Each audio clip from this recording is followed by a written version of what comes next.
Jangan takut dengan manusia, karena manusia tidak menilai tobat kita. Allah yang menanti tobat kita. Gak usah malu. Pernah mabuk, pernah zina, pernah bunuh orang, pengen tobat, gak usah berpikir bagaimana manusia menilai. Datang ke masjid. Yang menanti kita Allah, bukan manusia. Hati-hati provokasi setan. Setan itu selalu menghambat seseorang jadi baik. Dia nggak mau seorang itu soleh, selalu salah. Makanya ketika ada orang salah pengen jadi soleh, ditanamkan pada dirinya. Dan provokasinya nggak nyambung. Kamu nanti ada si fulan, tak enak kelihatan. Ya, oh, sorry ya. Nanti ada begitu. Padahal yang menunggu tobat kita itu bukan manusia. Pencipta kita Allah. Dan ketika seseorang itu ingin tobat, itu cinta Allah langsung diturunkan kepadanya. I praise Allah for sending me you, my love. You found your home and stay with me, and I'm here with you. Now let me let you know. Open my heart. I was always thinking that love was wrong, but everything was changed when you came along. Orang itu menjadi kikir itu karena nganggap hidup itu lama dan uang itu penting. Kalau zaman Nabi itu sederhana kalau melihat hidup. Pernah suatu saat Nabi itu punya jatah makan, karena Nabi itu hidupnya juga pas-pasan. Jadi Nabi itu unik. Beliau di satu sisi kaya raya, bisa ngurmat Abu Hurairah, Ammar, Suhaib. Ashabu Sufa itu dirawat Nabi semua. Itu kan kaya, bisa ngerawat sekian orang. Tapi di sisi yang lain untuk pribadinya beliau miskin. Kadang nggak bisa makan hari itu. Tapi di saat yang sama bisa merawat Ahlus Sufa. Jadi keliru kalau orang hanya cerita Nabi itu miskin, untuk makan dirinya aja susah. Itu keliru. Kelirunya kalau tidak diteruskan, tapi Nabi mampu menghidupi ahli suffah. Singkat cerita, jatah makannya Nabi itu dikasihkan orang ketika Nabi tanya, ya Aisyah, makanan jatah saya di mana? Oh ya Rasulullah, tadi ada orang minta tak kasihkan, maka makanan itu habis. Apa kata Nabi? Kamu salah Aisyah. Yang kamu kasihkan itu justru yang masih. Ya, yang kamu kasihkan itu justru yang masih. Sehingga Nabi menganggap, makanya Nabi terus ngendikan, ya kalau mukhatabnya lelaki ya kira-kira begini. Wa hal laka min malika illa ma akalta fa afnaita wa labista fa ablaita. Terus hanya wa tasaddaqta fa abqaita, kata Nabi. Harta kamu ya kamu makan kemudian ke WC jadi kotoran, atau punya pakaian mewah nanti rusak. Wa tasaddaqta fa abqaita, ada yang kamu sedekahkan yaitu yang abadi sampai akhir. Sehingga banyak pengusaha yang mencintai saya setelah tak ajari hadis itu, misalnya punya uang 1 miliar karena dia spekulan atau pedagang rawan bangkrut, disedekahkan ke masjid 50 juta, yaitu yang abadi. Jadi kalau suatu saat bangkrut, dia masih punya uang 50 juta di akhirat. Jadi Nabi itu mengajari sedekah itu apa? Ya sedekah itu pengabadian uang. Kalau kita kan enggak, bilang sedekah itu nguras uang. Itu pikirannya setan, dan pikirannya orang Islam. Itu cara berpikir setan, bukan cara berpikir umat apa.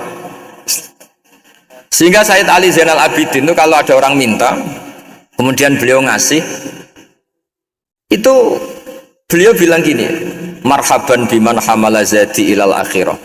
Matur nuwun nggih jenengan sing beto sangu kula nada. Jadi dianggap teller saja.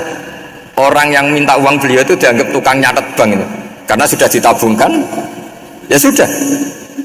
Kalau kita kan enggak, wah pengemis tuh ganggu gini-gini. Kecuali pengemis profesi ya mungkin kita agak-agak enak. Pada zaman akhir tuh ada pengemis apa? Profesi, jadi repot. Nah termasuk cara kita melihat kehidupan. Ada doa Rasulullah SAW yang luar biasa, ya Allah, jadikan kehidupan ini sebagai penambahan saya untuk berbuat baik. Wal mauta rohatan li min kulli syarrin. Kalau saya engkau takdir mati, ya anggap mawon ini mati itu berakhirnya semua potensi keburukan saya. Orang itu kan potensinya dua, buruk betul atau potensi buruk. Mungkin sekarang kita ada korupsi, tapi saja suatu saat kita korupsi. Mungkin sekarang kita ada salah, suatu saat potensi salah. Dan mati itu mengakhiri itu semua. Makanya saya berkali-kali cerita kalau ngaji, kalau orang-orang alim NU itu kalau ada bajingan mati tetap dia seksain ini baik dia. Itu tetangganya nggak mau semua. Wong bajingan kok darani baik. Tapi kiainya ngotot. Harus disaksikan kalau ini baik. Akhirnya mereka bilang ya baik-baik. Padahal di hati kiainya sudah tidak bisa garong lagi, tidak bajing lagi. ya baiklah gitu.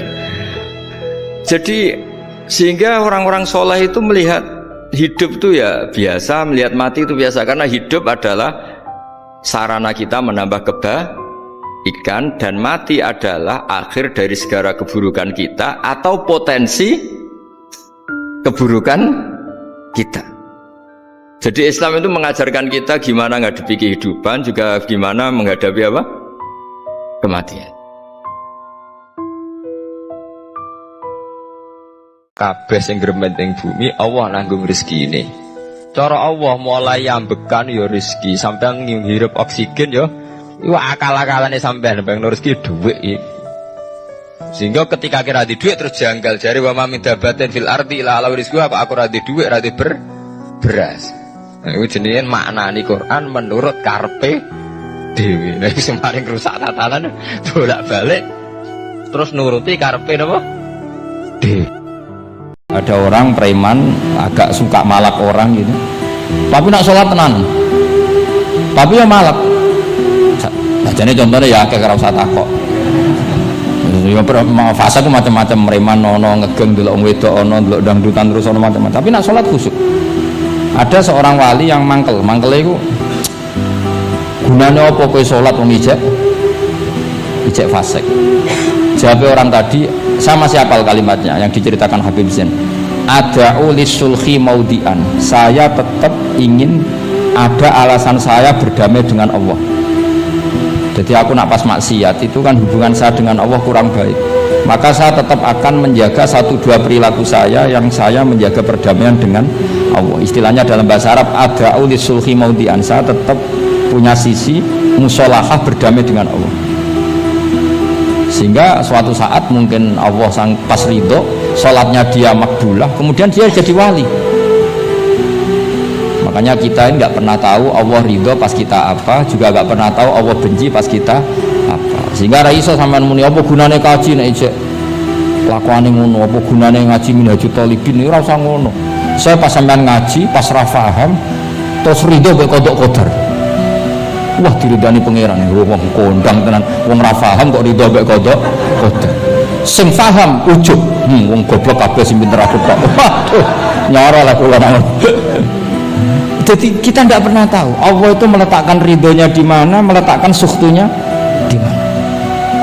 Kalau ada tetangga saya mati yang tiap malam lihat TV ngorok, habis itu bangun subuh, sudah subuh gak jamaah, itu kan Gus, kenapa anda muji suami saya itu orang baik, padahal malamnya mesti lihat TV ngorok tidur? Ya itu kan orang baik. Selama ini kan hanya dibilang dia tarokat tahajud, dia tarokat qiyamal lail. Kalau saya bilang huwa tarokal ma'asyiya kullaha, karena tidur tadi. Susahnya apa sih husnudzon itu? Memang gara-gara gaya dia begitu kan tarokat tahajud, wa tarokat qiyamal lail. Tapi juga harus kamu ingat, wa tarokat dugem, wa tarokat kada wa kada. Karena yang dikatakan taat itu tarkul manhiyat. Orang yang taatnya pas-pasan tarkul manhiyat pakai terjaga itu kepikiran. Misalnya ada dangdutan atau ada tontonan apa, lihat dak. Tapi kalau tidur kan bangun sudah selesai. Ketika kita mati, yang kita kenang di dunia itu hanya sujud. Karena kita ini di dunia disuruh sujud, orang dikon sugih, orang dikon jabat kon sujud. Soal sugih malah itu biasa lah. Kita sudah sujud, berarti punya nikmat yang untuk membeli surga. Kemudian setelah sujud yang dapat surga, kamu ngeluh perkara rati sepeda motor, perkara ra sugih, iku teko eleke ngono. Dengan status sujud yang seperti itu dan fungsinya seperti itu, faedahnya seperti itu, kowe sujud kok kesusu tangi ku piye? Wong nanti itu yang menyelamatkan kamu dan identitas kamu indah Allah. Mulai kalau nak sujud tuh tak nikmati tenan. Matur nuwun Gusti jenengan negeri kula sujud. Ini identitas saya.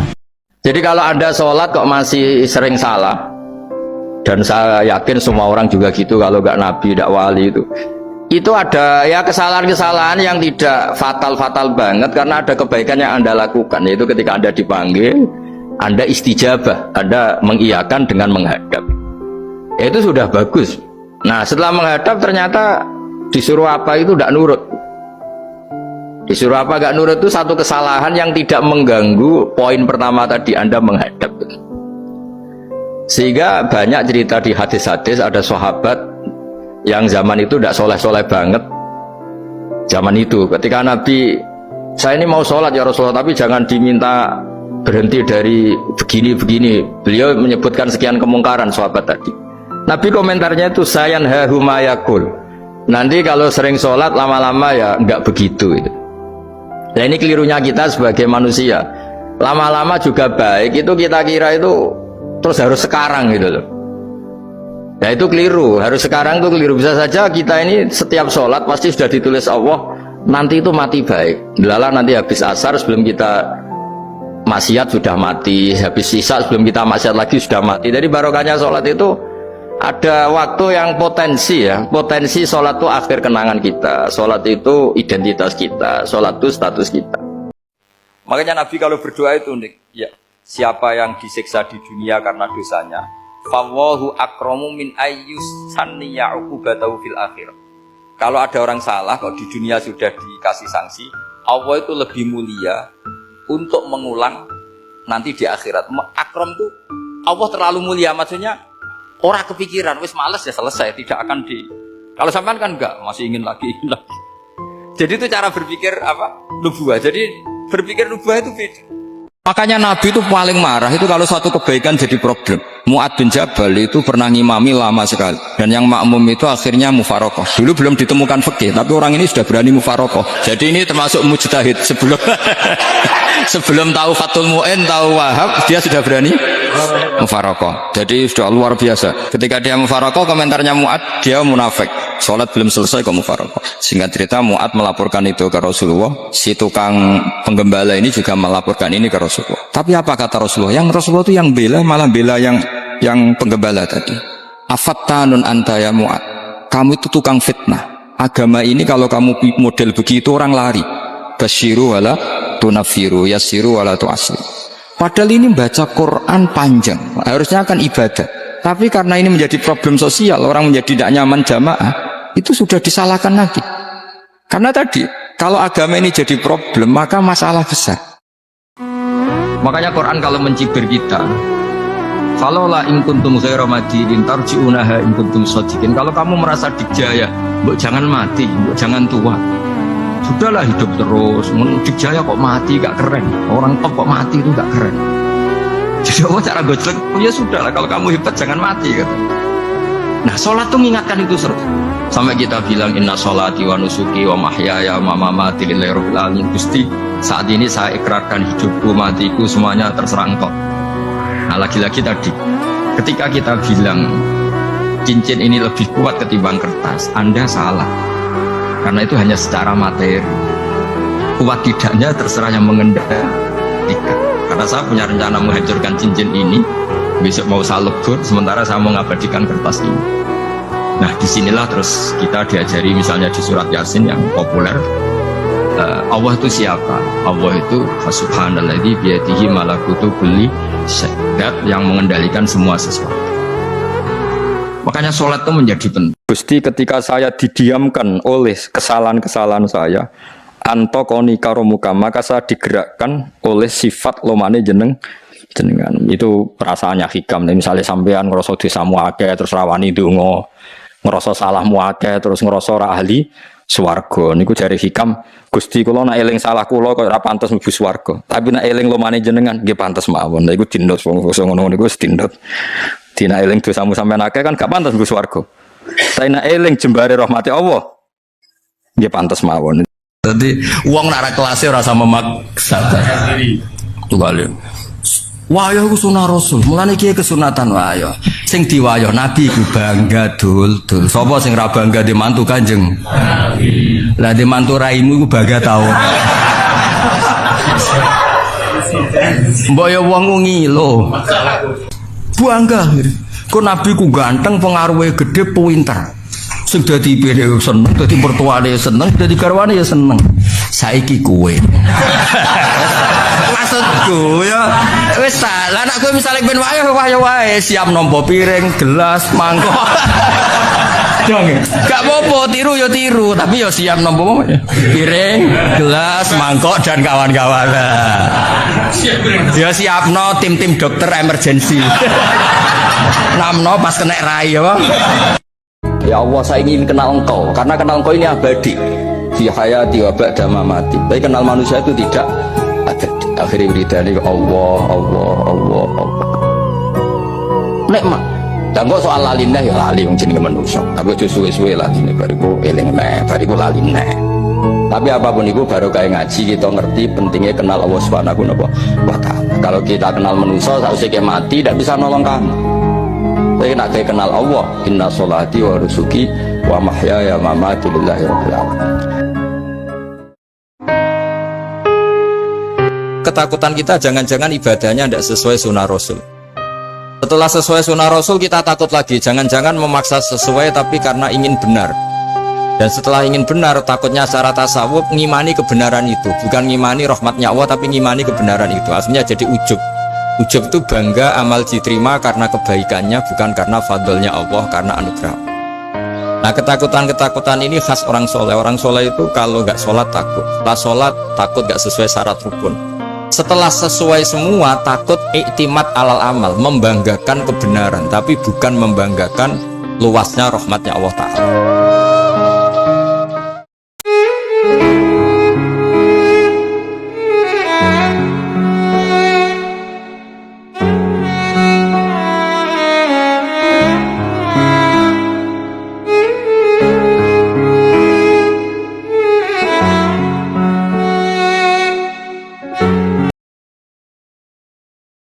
Nabi datang ke Syam. Syam itu ya sekitar Syria, Libanon, Palestina itu Syam. Itu pertama yang tahu kalau beliau Nabi itu ya rohib. Rohib itu terjemahnya ya pendeta. Rohib, Bukhaira nemuin Abu Thalib, itu siapa? Ini anak saya. Terus ditanya lagi, ini siapa? Ini anak saya. Sampai 3 kali. Terus sampai Abu Thalib itu agak tersinggung. Memangnya masalahnya apa kalau dia anak saya? Terserah Ibu Bukhaira bilang gini, semua alamat Nabi pada anak ini itu ada semua, kecuali kecelakaannya satu, anak kamu. Loh, memangnya masalahnya apa? Karena alamatnya Nabi di Taurat dan Injil itu yatim, sementara ini punya bapak kamu, ini masalah. Jadi dilihat macanya sudah memenuhi kriteria, semua memenuhi kriteria, kecuali satu, karena punya bapak Abu. Akhirnya Abu Thalib ngaku, enggak, ini enggak anak saya, ponakan saya. Akhirnya diketahui kalau ini benar-benar calon Nabi. Pertama yang tahu siapa? Pendeta. Karena yang punya khazanah kitab samawi itu ya para orang Nasrani dan Yahudi. Sehingga Al-Quran meskipun pada akhirnya ngeritik Yahudi Nasrani itu, tapi nggak bicarakan Yahudi dan Nasrani. Karena satu-satunya yang masih punya kitab samawi itu Yahudi dan Nasrani. Meskipun sebagiannya sudah dirubah-rubah. Alamat pertama itu seperti yang diceritakan di berjanji afi ainaihi humrotun, matanya dilihat. Terus perlakuan pohon, saya pernah di pohon itu, pohon nubuah, itu umurnya ribuan tahun. Itu kalau Nabi duduk misalnya di arah barat, matahari dari barat, normalnya akan kena kesetrong matahari. Itu yang rubah itu dahannya. Jadi Nabi itu orangnya lugu, duduk aja nggak mau mikir. Memang syaratnya Nabi itu nggak boleh mikir, harus ummi itu lugu. Nggak boleh Nabi mikir besok makan apa, terus jabat apa, itu nggak boleh. Itu udah Nabi itu, maklar itu. Nabi itu nggak boleh mikir. Makanya Quran nyifati Nabi itu makun tata drimal kitab walal iman. Kamu itu tidak tahu kitab itu apa, iman itu apa. Jika Nabi itu nggak bisa jumpa pers, nggak bisa. Nabi kok memaklumatkan wah saya tadi malam, nggak bisa. Nabi itu justru bagus keliru pertama jadi Nabi. Nabi pertama ketemu Jibril itu dikira malakul maut, dia lari ketakutan. Zamiluni Khotijah, saya ini takut, itu tadi ada malakul maut, saya takut. Sama Khotijah dikemulin. Jadi Nabi itu nggak tahu kalau itu malaikat siapa? Jibril. Jibril nggak bisa dia kenalan kayak di seminar. Ini malaikat Jibril pernah kuliah di sini, nggak bisa seperti itu. Jibril itu ya aneh. Pertama ketemu Nabi, Iqra ya Muhammad, kamu harus baca ini. Kata Nabi, ma'a Nabi Qur'an, saya tidak bisa baca. Harus bisa. Dipaksa sampai 3 kali, Nabi terjawab, saya tidak bisa baca. Terus kata Nabi kenangnya, Tony, saya didekap, kamu harus bisa baca. Setelah baca dilepas, Nabi lari, pulang. Pulang terus bilang ke istrinya, Zamiluni. Kira ngono tenan, sampean boleh tidak cocok, tapi nak cocok keliru, neraka sampean. Iki nasib pangeran. Intajtanibu kaba'ira ma tunhauna anhu nukaffir ankum sayiatikum. Wong sing sukses ngilangi dosa gedhe iku insyaallah dosa cilike disepuro. Misalnya sampean guweting mbek tangga, penggaweane ngrasani itu dosa. Tapi soal di sepuro mergo gak nyantet, gak mateni. Jadi di semua segmen dosa kan ono kelas atas. Misalnya ra cocok nganti mateni kelas atas. Tapi nak ngrasani tok kelas ringan. Seneng wong wedok zina kelas berat. Tapi nak ndelok tok kelas ringan. Iku iso wae iso ben iku barokah ngeduwi sing gedhe, sing cilik di sepuro. Jika kamu jika kamu menjauhi dosa-dosa besar, nuktafir angkum sayyi'at. Wes wong zuhud-zuhud ra percaya lah piye wae iku dawuhe pangeran, kowe kudu iman dan ini menguntungkan Mas. Kowe kudu iman. Paham nggih? Pokoke anggere hasil ngaduwi sing gedhe, sing cilik di sepuro. Kanya Rasulullah pas nerangno wahyu iku sempat guyon ngene jare Nabi. Kowe roh gunung jare dawuhe Nabi. Nggih ngertos ya Rasulullah. Gunung gedene ngono iku kok butiran pasir cilik. Jadi sawah dosane roh cilik-cilik wis dadi butiran pasir, sing wis dadi gunung lek. Tapi syaratnya kudu tetep cilik. Paham nggih? Ya kene rungokno syaratnya kudu tetep cilik. Kata Nabi Muhammad sallallahu alaihi wasallam, "Man ahab liqa Allah, ahabballahu liqa." Siapa yang senang sama pertemuannya dengan Allah, Allah pun senang dengan pertemuannya dengan hamba tersebut. Man karih liqa Allah, siapa yang benci sama kematiannya, karihallahu liqa Allah pun benci ketemu sama dia. Ya ayyatuhan nafsul mutmainnah, pemilik jiwa yang tenang, hati yang damai. Ini saatnya nih kita yang nggak tahu kematian itu kapan datangnya, tapi kamu bisa lihat hati kamu udah damai apa belum. Kamu bisa lihat jiwa kamu tuh jiwa yang keburu-buru mau urusan dunia, pengen ini, pengen itu, harus begini, harus begitu, ataukah sudah menjadi jiwa yang tenang, siap-siap memati, siap-siap sama mati. Kalau kamu udah jadi hati yang tenang, jiwa yang damai, gak gerasa gerusuh, gak tergesa-gesa, nggak ambisi sama apa-apa dalam urusan dunia, kalau datang kematian Allah bisikin, irji'i ila rabbik, irji'i ila rabbik, balik sekarang, balik, pulanglah ila rabbik, kepada Tuhanmu. Allah itu akan menindak apa yang kamu perbuat oleh hati kamu. Bima kasabat qulub. Sekarang begini, kamu melihat orang koruptor misalnya, punya uang miliaran, terus kamu kagum, wah enak jadi koruptor, uangnya banyak, bisa apa saja kesampaian. Kata itu adalah menjadi maksiatul qalb, hati kamu maksiat. Karena kenikmatan cara Allah ya taat, mestinya iku iri. Wah, wong kok senenge pangeran ngono, seneng sujud, seneng tahajud, wong kok senenge ibadah. Nah, cara pandang Anda yang salah ini nanti juga dihisab, karena kamu mensifati sesuatu yang dibenci Allah. Korupsi itu dibenci Allah, kamu sifati enak. Maksiat dibenci Allah, kamu sifati enak. Kalau kamu orang yang baik, sifati enak ya taat. Ya disebut walakinna wa habbaba ilaikumul iman wa zayyanahu fi qulubikum. Orang baik itu orang yang cara pandang ya baik. Ya, orang baik itu orang yang cara pandang ya baik. Banyak orang yang ngira karena mergo ra pinter wau. Tafsir Jalalain itu tidak lengkap, hanya menafsirkan lafaz. Sing muni ngono iku mesti goblok, tak jamin goblok. Siji ngomentari Jalalain, nomor loro itu wong ra iso kagum wong pinter iku ya berarti ra pinter. Paham ya? Dia jogeman muni nah tafsir Jalalain uga lengkap. Kira lengkap ku teke sing ngomong, paham ya? Dadi niku jogeman muni tafsir Jalalain mboten napa? Niki dikarang tiang kalih. Siji Jalaluddin Al-Mahalli, nomor kalih Jalaluddin apa? Asyuti. Berhubung dua Jalal disebut Jalalain.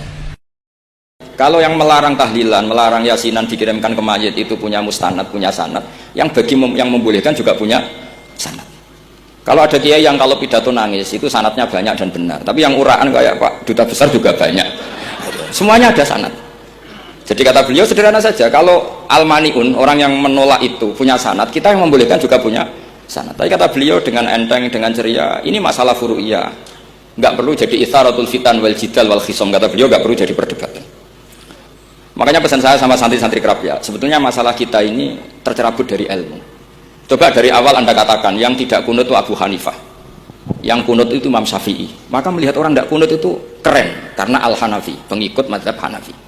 Yang kunut juga keren karena pengikut mazhab Syafi'i. Tapi kita tidak, di zaman akhir kunut dan tidak kunut ini jadi politik identitas. Sehingga yang nggak kunut itu Muhammadiyah misalnya, yang kunut itu NU.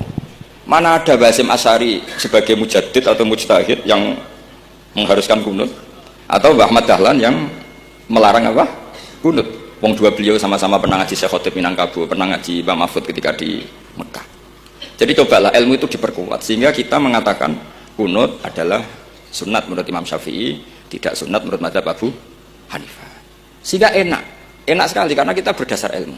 Ketika kita kalah kaya sama nyuwun sewu non muslim, atau kalah kaya sama yang sholat buruhnya orang tidak sholat, yang sujud buruhnya orang yang tidak sujud, Anda tidak perlu merasa kalah. Ketika Anda kerja dan tolabul halal, itu yang merintahkan Allah. Jadi Anda tidak pernah buruh di mata Allah, distatuskan tolabul halal, orang yang mencari apa? Halal, dan itu ibadah. Karena Islam hanya mengakui hukumnya Allah. Dulu Sayyidina Ali karramallahu wajhah pernah ajjaro nafsahu li Yahudiyan, juga pernah kerja di orang Yahudi. Tapi nggak merasa hina karena tolabul halal itu perintah Allah.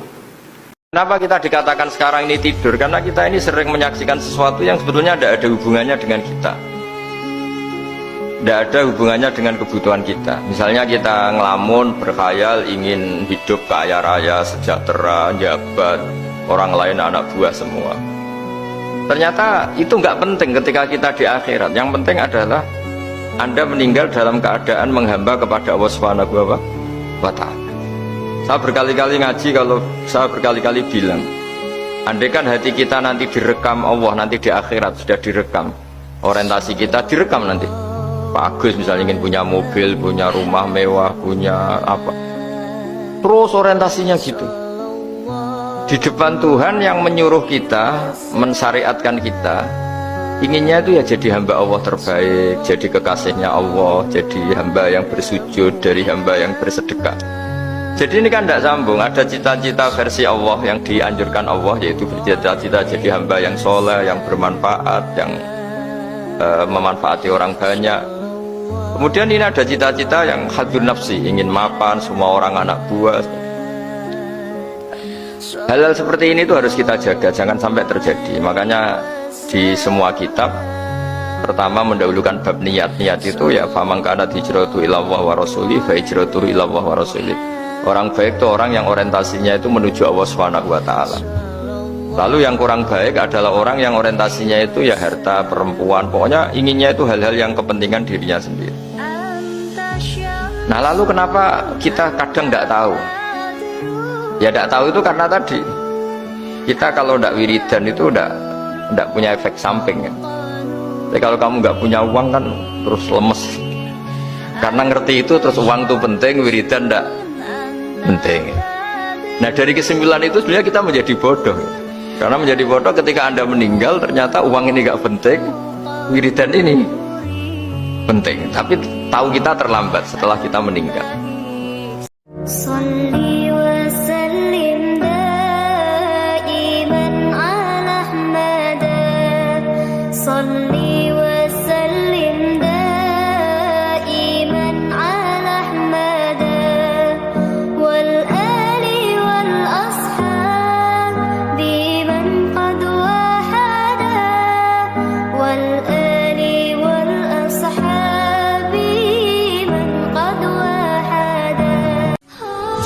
Aku ora marah suga nek ora mergawe tenanan. Ya Allah kok mbok kilani ngono. Wis kabeh kersane. Mosok sing di donya ora terlibat. Sekamane man mek kodok-kodok kan normal. Jenenge Allah sing kuwasa ya semuanya terlibat kan. Tok kowe digawe ngene iki ya kersane. Kan gak iso misale wong ngene iki bergerak sendiri tanpa melibatkan Allah. Lah Allah apa dadi pangeran? Lucu kan? Lane jare Abdul bin Umar, nek ana wong ora percaya kodok-kodok kandhani. Umpama duwe sak gunung Uhud mas kabeh disedekahno kabeh iku Allah ora bakal nampa sampai iman mek kodok. Akhirnya alhamdulillah barokah guru-guru Madin, barokah ning desa-desa diulang syarat iman apa iman mek kodok qadar khairihi wa syarrihi. Tujuannya apa? Ben Allah ketok pangeran, dijaya semuanya dalam kendali Allah. Samane ngono kene arek iso nerangno kodok kodar kowe ora usah ngapalo koyo apik tes kek cilik kodok ngene kodar ngene pokoke kodok kodar maknane apa kabeh iku kersane. Nah, yang hilang dari peradaban modern adalah Allah itu tidak begitu hadir di hati kita. Saya sering cerita di mana-mana, teks hadis itu sebenarnya berbunyi gini, ini hadis sahih. Mangka na yu'minu billahi wal yaumil akhir fal yukrim jarohu. Ada yang fal yukrim jarohu doifahu, ada yang fal yakul khairan awal yasmut. Siapa yang iman dengan Allah dan Rasul maka harus memuliakan tetangganya, memuliakan tamunya. Dulu itu ada seorang ulama dipanggil anak muda, dibully dari sekarang. Wahai kiai, datang ke rumah saya. Datang kiai itu. Setelah sampai ke rumah orang itu, silakan kiai kembali ke rumahnya. Saya tidak butuh kiai. Kiai itu dengan riang kembali. Setelah di rumah dipanggil lagi. Pak Yai, silakan datang ke rumah saya. Datang lagi. Ya senyum-senyum kiainya santai. Wah, nggak jadi butuh Pak Yai. Silahkan kembali lagi. Sampai 3 kali. Oh itu kalau rektor digitukan marah. Dosen marah. Kiainya santai, santai senyum-senyum rileks. Ketika ditanya, kenapa Pak Yai tidak tersinggung? Jawabannya unik. Anak muda, saya ini senang sekali nuruti perintah Allah, disuruh menghormati tetangga. Sehingga ketika Anda manggil ya saya datang. Ketika Anda nyuruh pulang ya saya pulang. Saya senang sekali nyenengkan tonggo. Dan itu perintah Allah, jadi tidak ada hubungannya dengan kamu. Wah, pemudanya nangis minta dimaafin. كلا بل تحبون العاجلة وتذرون الآخرة وجوه يومئذ ناظرة إلى ربها ناظرة ووجوه يومئذ باسرة تظن أن يفعل بها فاقرة كلا إذا بلغت التراقي وقيل من راق وظن أنه الفراق والتفت الساق بالساق إلى ربك يومئذ المساق فلا صدق ولا صلى ولكن كذب وتولى. Saya itu pernah ditanya seorang dosen, Pak Bahak, bagaimana mungkin tiang sing soleh boten iri kalian kenikmatan yang sedang didapatkan orang-orang sing sedang melakukan free sex bebas atau menjual konser-konser erotis pornografi?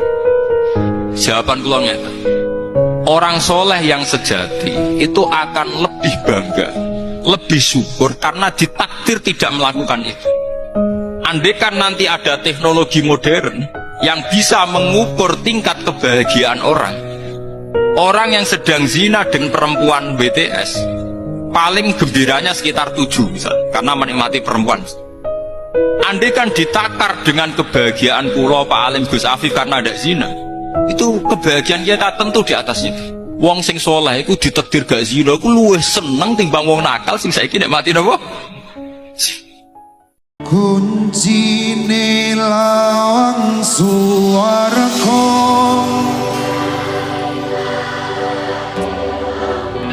ora ana lafaz liya.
Tirararam, tirararam, tirararam. Ram, tirararam, tirararam, tirararam. Ana كلمة وتنسى لك الذكرى ترجعني ترى للحين أنا أحبك وأشوفك بين حين وحين فراقك يا فراقك كسر قلبي وعذبني ولا نذرين على يبقى أحبك ليومي. Sholat itu mi'rajul mukmin. Sholat itu adalah cara seperti itu. Kita manja dengan Allah meskipun dengan segala problem. Ketika itidal kita tetap memaklumatkan Rabbana lakal hamdu mil'us samawati wa mil'ul ardi wa mil'u ma syi'ta min syai'in ba'du. Engkau zat yang selalu layak dipuji di langit maupun di bumi. Dan langit bumi ini karena terbatas masih ditambahi wa mil'u ma syi'ta min syai'in ba'du. Dan seluas apa saja engkau kehendaki. Apapun hebatnya langit bumi ini tetap terbatas, ada ruang dan waktu. Makanya ditambahi wa mil'u ma syi'ta min syai'in ba'du. Dan segala puji ini memenuhi semua yang engkau kehendaki. Saya berkali-kali bilang kalau hubungan dengan Allah nyaman, caranya gitu. Kalau kita sakit, bayar oksigen. Kalau kita butuh air, bayar PDAM. Allah itu tidak pernah nyuruh kita bayar. Apa saja hubungan dengan Allah. Nah, sholat itu maklumat bahwa kita apapun problemnya, alhamdulillah rabbil alamin. Kita maklumatkan terus bahwa kita bersyukur. Di sini juga ada kalimat misalnya ada beberapa kelompok sing Allah itu ngendikan la yukallimuhumullah wala yanzuru ilaihim. Allah melihat saja enggak mau. Ngendikan saja enggak mau. Pertanyaannya adalah secara hakikat semua makhluk Allah dilihat Allah enggak? Dilihat. Tapi ada ayat wala yanzuru ilaihim. Makhluk-makhluk seperti ini tidak dilihat Allah. Nah, makna tidak dilihat adalah tidak dipedulikan. Hakikatnya Allah tetap melihat. Jadi ayat itu hanya menunjukkan betapa bencinya Allah sama kelompok itu sampai diistilahkan Allah tidak berkenan melihat. Jadi gak usah dimafhum gini.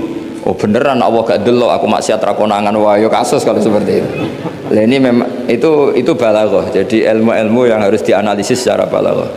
Jadi ada kelompok-kelompok yang menjual belikan agama atau melakukan kejahatan atas nama agama. Yasaruna bi ahdillahi wa aimanihim samanang qalila. Itu orang-orang ini akan dihukum, kata Allah hukumannya adalah la yukallimuhumullah. Allah tidak berkenan ngendikan, juga tidak berkenan melihat. Orang lain mau menjatuhkan Anda itu lewat menfitnah, lewat medsos atau menfitnah atau mencibir. Itu nunggu diterima orang lain. Tapi kalau kita menjatuhkan diri kita sendiri, kowe udono langsung jaga prawaras. Orang lain mau bunuh Anda, nunggu nyantet, nunggu bacok ini. Tapi kalau kamu sendiri yang jelek, bunuh diri, selesai. Artinya begini, Nabi itu mengajarkan kita, potensi terjelek kita dengan kita sendiri adalah perilaku kita sendiri. Jadi yang potensi menghancurkan kita pertama adalah perilaku kita sendiri. A'udzubika min syarri ma. Dan ini menjadikan pelajaran bagi kita. Hubungan kita dengan Allah adalah beristiadah supaya kita terjaga dari jelek kita sendiri. Karena kalau Anda istiadah dari jelek orang lain, berarti Anda sudah nuduh orang lain dan menganggap potensi orang lain itu menghancurkan Anda. Itu sudah bagian dari suud. Ya Allah, saya mukhti, saya orang yang salah. Ana mudnib, saya orang yang dosa. Ana asin, saya sering maksiat. Tapi Engkau ya Allah, Engkau ghafir, pemaaf. Engkau rahim, maha pengasih. Engkau afin, yang mudah memaafkan. Kata orang ini ya agak kurang ajar, tapi saking senengnya sama Allah. Qobal tuhunna salasatan bisalasat. Ya gini saja ya Allah, sifat Engkau diadu dengan sifat saya. Engkau Tuhan, Gusti, nggak boleh kalah katanya. Terus wasatah liban ausofu ausofi, dan Engkau pasti pemenangnya gitu. Jadi ada orang rayu Allah dengan cara seperti itu, ya ada ya sudah. Saya ini manusia, salah saya banyak. Engkau ampunannya banyak. Engkau Tuhan, Gusti, nggak boleh ampunan Anda, ampunan Engkau kalah dengan salah saya. Nggak boleh Tuhan kok kalah. Jadi untuk supaya orang punya harapan gitu. Ada pepatahnya ulama, ada dawe inna hadzal ilma dinun fanzuru amman ta'khuduna dinakum. Ilmu ini agama, maka lihat kamu mengambil agama itu dari siapa. Kalau orang bacanya Bukhari, baca Muslim, baca apa, dia pasti terbentuk oleh logika itu, oleh riwayat itu. Tapi kalau orang ngomong agama tidak pernah belajar Bukhari Muslim, ngomongnya tentang akalnya apa tentang riwayat coba? Akalnya dia tidak punya referensi. Nah, kalau dia baca banyak kan pasti terbentuk oleh sekian riwayat tadi. Misalnya gini, contoh gampang. Orang ada yang sholat di masjid terus itu, sholat sunat di masjid. Kira-kira kalau kamu berpendapat orang itu orang baik apa enggak? Baik kan? Karena selalu sholat di masjid. Tapi Nabi enggak nyatanya. Nabi malah negur orang itu. Hei kamu, kenapa selalu sholat di masjid? Ya Rasulullah, karena masjid tempat terbaik. La taj'alu buyutakum maqabira. Jangan jadikan rumah kamu jangan jadi kuburan. Rumah kamu harus dapat jatah apa? Sholat. Jangan semua kebaikan kamu dihabisin di masjid. Nah itu riwayat. Sehingga kita disunatkan selain sholat maktubah, qobliyah, badiah, sebagian dilakukan di rumah supaya rumah kamu ada nur sholat, dapat cahaya sholat. Itu kalau nggak riwayat nggak bisa, karena kalau nggak riwayat kan wah rumah itu ribet, istri kadang ngomel, anak rewel, nggak pas kalau untuk ibadah. Mesti logika kita kan seperti itu, tapi riwayat mengatakan tidak demikian. Nah, makanya saya mohon ngaji ini menjadi ngaji riwayat, sehingga orang dalam berislam tidak sering pakai logikanya sendiri, tapi berdasar apa? Riwayat. Jadi sing mulai hilang kong soleh zaman akhir, soleh zaman akhir ora seneng ilmu, wiritan. Wis ngono takoki ku kasihate. Metan. Moco iki pakete ngene, nak moco iki pakete ngene. Kok tuku pulsa iki nggo iki. Sematene wong. Ora ono nabi-nabi dhisik niku ora. Nabi-nabi dhisik ku kalau ngafatkan kalimat thayyibah iku ilmiah. Mulane darani syirik ku malisali bihi ilmu. La ilaha illallah ya padha. Nggak ada kalimat yang boleh mendahului kalimat thayyibah kecuali kata ilmu. Fa'lam annahu. Ora ono ning Quran. Ini baca sekian ribu kali, ini baca sekian, enggak ada. Yang pertama harus fa'lam dengan ilmiah. Bacalah dengan bukan jumlahnya, tapi apa? Ilmiah. Kamu tahu la ilaha illallah itu kepastian secara ilmiah. Lo umpama ngongkon jumlah fatakarror atau faktarirha. Ora bakas jumlah pengiran bakas ilmu fa'lam, no? Saya ora waca ping 10.000 insyaallah urip kepen. Serat jelas mandine kesel karuan.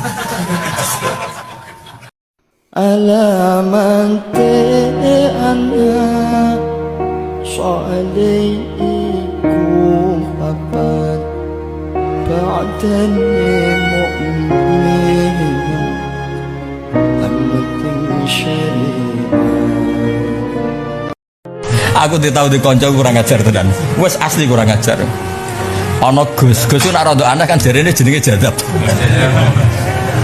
Jarene jadab. Wong akeh nyucup dene kecuali wong sitok iku. Kancaku yo tapi santri ya. Santri tapi rapati tenanan. Juga kowe santri-santri jelas. Ya tenanan yo ora ngene iki dadine kok. Tak takoki. Kenapa ora mbok cucup? Dhuwur kula Gus. Lah piye? Dekne lagi jadab kelas sedan.